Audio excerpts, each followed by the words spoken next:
How does one know you are on the correct spiritual path, if that makes sense? Well, you're always on the correct spiritual path, so you can never be on the wrong one. The question is, are you headed in the right direction, or are you going backwards? Or are you stuck? You just kind of going side to side in the same path, but you ain't really going anywhere. You're not moving forward, but you can't really go down the wrong spiritual path. You can get sidetracked. You can, stop moving. You can maybe be trying to go backwards. You can't even really go backwards either. You can be looking backwards.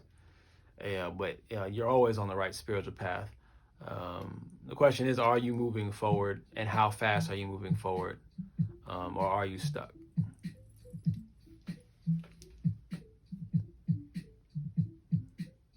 didn't really understand that second question. So sitting with shame, let's see, DC a dump. Says sitting with shame and learning who you are through that is a good example. I mean, yeah, shame is, shame is one of the many emotions about yourself that you do want to learn and understand and embrace. You want to embrace all emotions. And ultimately, you're trying to reach a point of positive neutrality. Positive neutrality.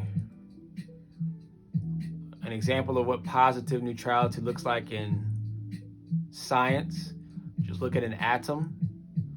An atom has protons, neutrons, and electrons. In the middle are the protons and the neutrons. That's the positive neutrality. That's the state you want to be in, and everything around you is everything that's moving. That's an electron, that's negativity. So you need the negativity to move things, right? So you want to accept the negativity, the shames and the griefs and the hurts and the pains and the fears and all those things, but experience them from a positive, neutral space, meaning you're positive about them, as in that their purpose is to help you and to assist you. You're neutral about it, meaning that you are neutral in its existence in your personal experience. That you neither wish those feelings were gone, nor do you wish they were here. You just accept that the feelings are there, but you feel positive about them being there in the first place. So positive neutrality is ultimately what you want to achieve, to master all emotions, including the negative ones.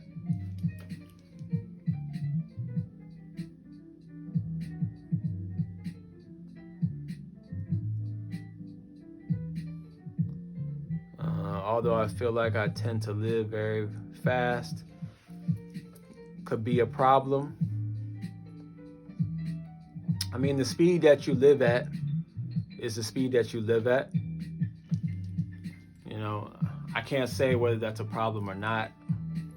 When you say live fast, I mean, that's really perspective. To you, it may seem fast. To other people, it may seem slow. So, if you look at superheroes, the Flash moves extremely fast. But actually, everything to him seems to be moving slow. It's not that he's moving fast, y'all just moving slow.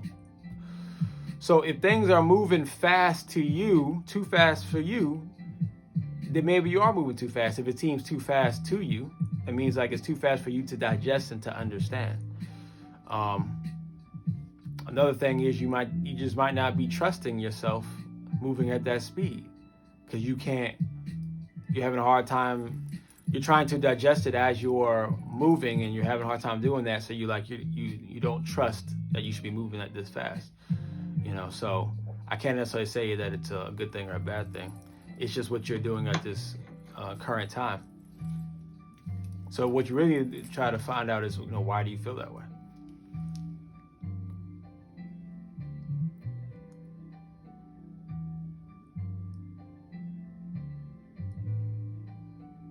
Let's see what chosen royalty says. Unless they're looking for outside sources, such as the church establishment, then it's definitely the wrong path. To know God is to know thyself. Everything we need to know is within. Transmute the energy, basically. I mean, a lot of people, we say these sayings that are very popular. Know thyself. Everything is within. I mean, it's true.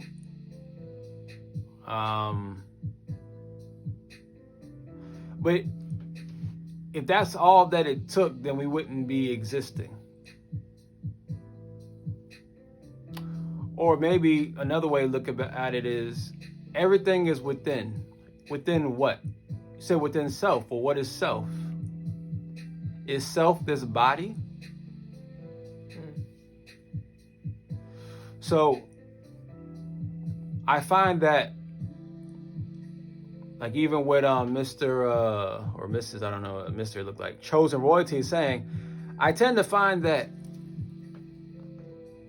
these cliche things and what he is saying is very correct, but the understanding may be incomplete. Because yes, you must look within, but within what? What's the within part? Because if all of this is me, then wouldn't all of this be within?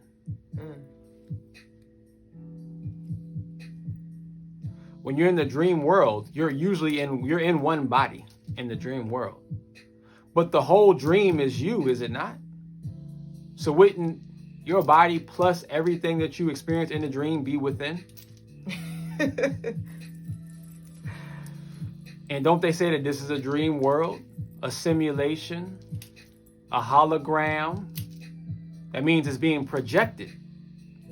So all of this, and if it's being projected from you, if everything that is you, and every person I meet and everything I see is a projection of me, then all things are self. So it's always within. So maybe, yes, you must look within, means you should see the withinness of everything outside of you. The without and within, not without. That's just a thought. Yeah.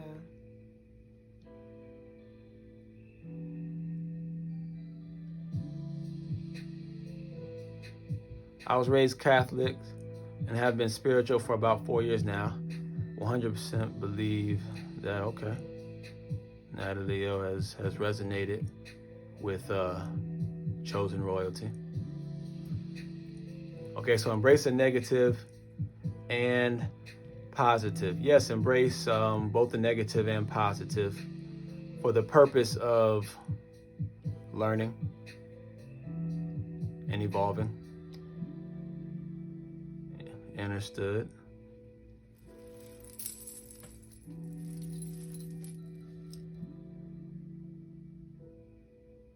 Let's see, they better learn how to jump timelines. Okay. Bingo, just spoke to me. Preach. We come from source. True. Facts. Affirmations. Confirmation, validation. Okay. It's really simple. They taught up to complicate things. Spirit and soul. I'll say that's deep, yes. I'm a paradoxical. Church. We are our hearts and the body is the machine, vehicle. The present is amazing. It's about knowing. True, that's what you can control, this simulation. I love you all, by the way. I hope you're doing great within the matrix of existence. Lighting against hold up. Or is we fighting against flesh and spirit? Flesh. Oh, flesh. That would make sense. Are we fighting against flesh and spirit? I was just talking about that.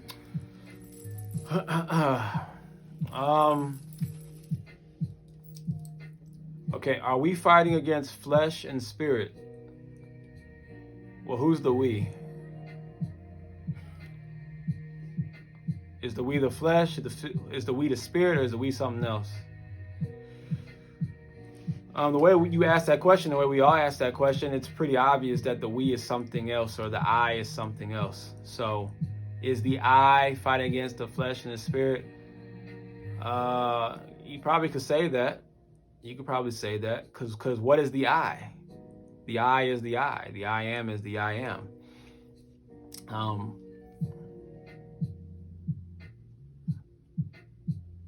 But like Alan Watts would say, the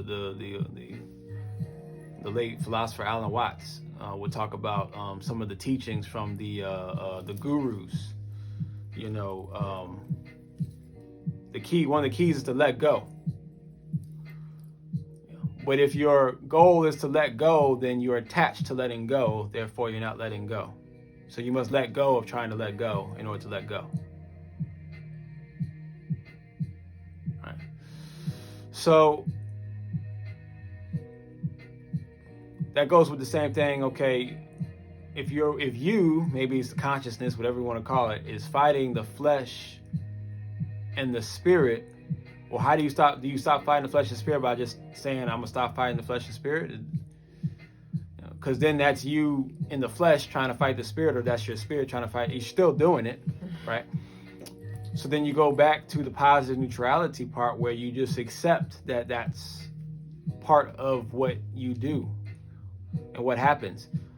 I don't believe that the God source of all things that's existing through all of us is trying to stop any of us from being. I don't think the God source of all things is trying to stop anything negative or anything positive. I think the God source of all of us is just letting everything just be what it is, because that's just what it is. And instead it's just observing. So understand that even in a space of pure stillness, that doesn't take away suffering and negative experiences or anything like that. It just merely allows you to experience that feeling and then let go of the feeling and move forward, and experience the feeling and let go of the feeling. That's all it is. All this is about is speeding up your frequency, which just means that you bounce in and out. It's almost of the emotions so fast that it's almost like you don't feel the emotion to begin with, or the feeling to begin with. You take it and you accept it and you let it go. You take it, accept it, you let it go. You take it, accept it, let it go. You take it, accept it that it's supposed to happen. The grief is supposed to happen, or the pain is supposed to happen, or the hurt is supposed to happen. The depression is supposed to happen. And then you accept it and try to see what does it mean, or what could it mean, or what could it show you, or what is it trying to show you, or what don't you see? And then by focusing on trying to understand the emotion instead of trying to move the emotion in any way, just only trying to understand it, you end up no longer being the emotion, and you just end up observing the emotion. But here's a very important part. Also, in order to let go of the negative, you must let go of the positive emotions as well. We're so busy trying to attach ourselves. Remember, it's positive neutrality. You still got to be neutral, because if you swing the pendulum one way, it's got to swing the other way. So if you're trying to be just peace, light, and love, well, then you're also going to swing to war, darkness, and hate.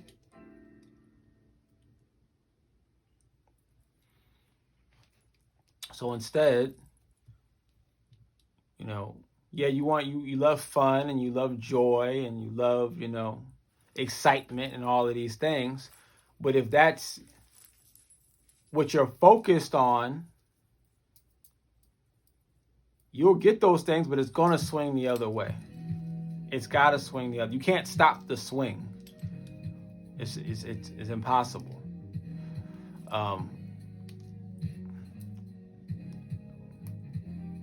So trying to ignore the negative and trying to ignore and say, let that go, and that's not a thing, and just focus on the positive, will just end up getting you smacked in the face by negative out of nowhere. That's why so many spiritual people, I come into contact with so many so-called spiritual people. I say so-called because a lot of them are actually religious, or they're just lost. But I'll say there's so many spiritual people I run across who are so, one day they're happy, they're blissful and everything. The next day they are just down in the dumps and depressed and crying and like all the time. These ups and downs and ups and downs and ups and downs and ups and downs. And I'm just sitting there thinking, and sometimes I try to tell them that stop trying to chase one and stop trying to run from the other and just accept them both. And and try to accept them as experiences and stop trying to just create one experience and accept all of the experiences and try to learn from all the experiences, try to observe from all the experiences, and try to grow from all the experiences.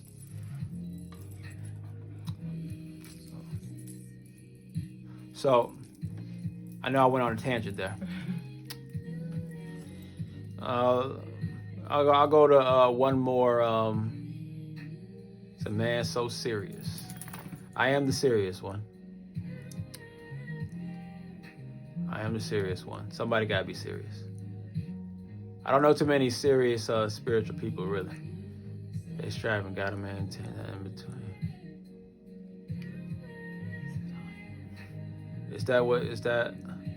It's what makes us human.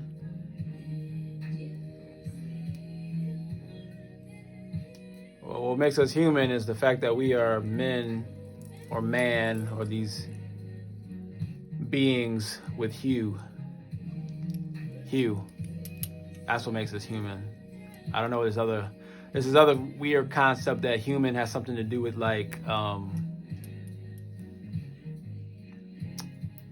has to do with I don't know, like faultiness and things like that. That's not what that is. Man is just the fact that we are flesh gods, basically. And then hue. What hue are you? Is it a dark hue? Is it a light hue? That's all human man is. Has nothing else to do with like faultiness or flawedness, or it has nothing to do with that. It has nothing to do with that. In fact, there are stories of the gods in the God realm, the creators of the human flesh bowing down to the human.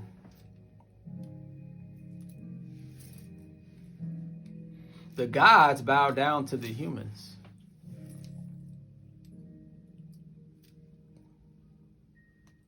American gods show you that the gods exist because of the humans. Right? So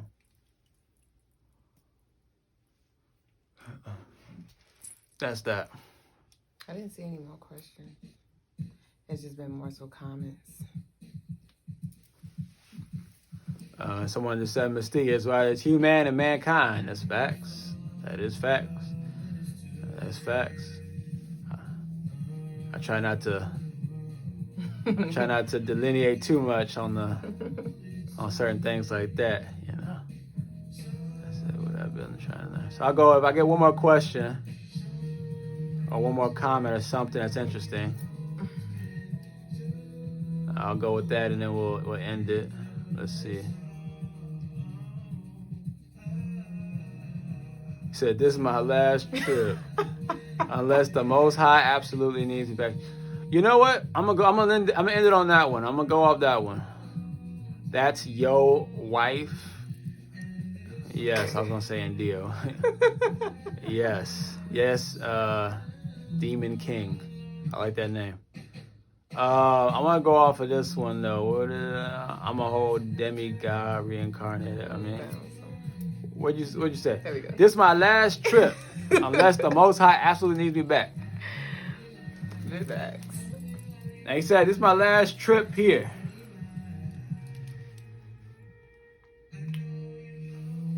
You know, I used to think like that.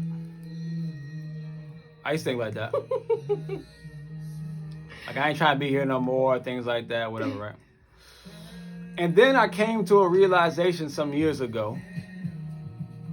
So this is actually some years ago. So I've moved past that years ago. And I came to the realization that, well, when I die, this flesh part, connection, whatever, dies. What are the possibilities? One possibility is I come back and do it again. Another possibility is I leave the planet completely and go somewhere else. Another possibility is I come back on the earth, but just in a different body, at a different time, different experience.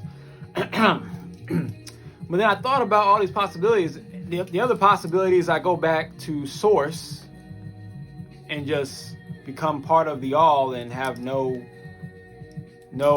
ego anymore, no self-consciousness anymore. I just become the water droplet back into the ocean again. So I have no existence. So I thought about all these possibilities and I said, well, if I'm going to become part of the nothingness, and I knew that, then I would enjoy every minute that I'm here. No matter what it is, I'm experiencing, right? That's one. Okay, but two, what do I say? What if I'm coming back? Well, if I'm coming back, if I know that I'm going to come back and redo this again, then I wouldn't be excited to leave.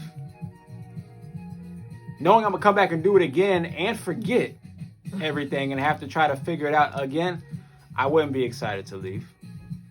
Number two, if I leave and what if I go into some other body and I got no arms and legs? I'm going to really be pissed off then, right? So I'm not excited to go do that. And then what if I just leave the earth completely and go somewhere else? That might be cool, but I might be in an alien war somewhere. I don't know. And you don't know. Maybe some of you know. I don't know. I know all the possibilities of where I could go, but I don't really know where my consciousness is going to go next. Therefore, I decided to stop focusing on not being here or going somewhere else, because I don't know if somewhere else is better. We just assume it's got to be better. I don't know why. If things can be better, then things can be worse. If there's vibrations that are better, I bet you there's vibrations that are worse. So, I just, my advice to everyone is to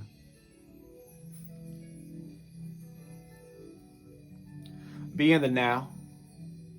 And I'm not going to say enjoy and focus on the enjoy part, because I don't try to enjoy everything. Because once again, that's the pendulum. Trying to swing one way, it's going to swing back the other way. Instead, I try to be as positively neutral as possible. I'm always trying to practice that, where I'm being neutral in accepting all experiences, but I'm being positive in just saying that this particular experience, whether it feels good or not, is for the benefit of growth and moving forward. And I just try to leave it at that the best that I can. Because I know if I focus, there's a possibility that if I focus so hard on when I leave, I'm not coming back, I might leave and not come back and be somewhere that I wish I didn't go to. You know, and I might be going somewhere that just really sucks. Maybe in a 20, 30, 50 years, I might die, go somewhere that really sucks. I got to really help out a planet that's really messed up, right? And I'm like, man, you know what? Earth was chill. So, since I don't know where the next destination point is, I'm just going to do the best I can with what I got. And just focus on the now. Just try to be in the now as much as possible. And wherever I go next, I'm going to try to be in the now when I'm there too. And just try to always be in the now. Because that's all you have. If we are eternal, even if you go somewhere and it's great after this, it could be heaven on Jupiter or whatever planet it is, right? It could be heaven on that planet, heaven on that moon, whatever it is, right? Heaven on that frequency. If you were there before, just think about it. If you were there in heaven at one point in time, and now you're here, if you go back to that heavenly place, there's a pretty decent chance you'll be back to a similar place like this, or worse, or maybe it's a little bit better, but you'll come back to some form of a struggle once again. And if you believe that you are eternal, and that you are forever, and that you can never die, well, then you have to go to good places and you gotta go to messed up places. That being said, you might as well just always be in the now as much as possible, because you're going to be here anyway. So I try to keep a mindset of foreverness, and actually, at this point in my life, for a couple years now, it feels like forever to me. Every day just feels like forever. Like, I don't even feel like death doesn't feel real to me anymore. It's not that the emotions behind death don't exist. They still exist, If I feel like I'm about to die because a car about to hit me, I still feel the fear. Like, if someone dies that I know, I'll still feel the sadness. But my consciousness accepts the feeling, the emotion, as that's just my body reacting. But I still am like, this is just forever though. This thing just keeps going. It's always been going. It's gonna keep going, and that's how I'm stuck in that understanding. Because once you come to understanding, then you can't go back. It's like, and I'm just like, it's forever. It's always forever. So let's see what life feels like to you when you get to the point where it feels like forever.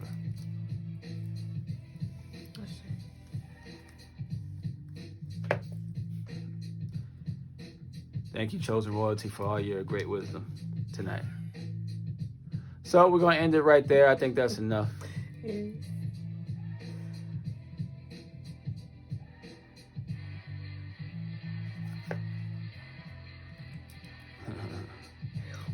Find a way to say, I should go in spaces. 1, 2. Yeah, we're going to end it there. We're going to go to the, we'll finish it with the,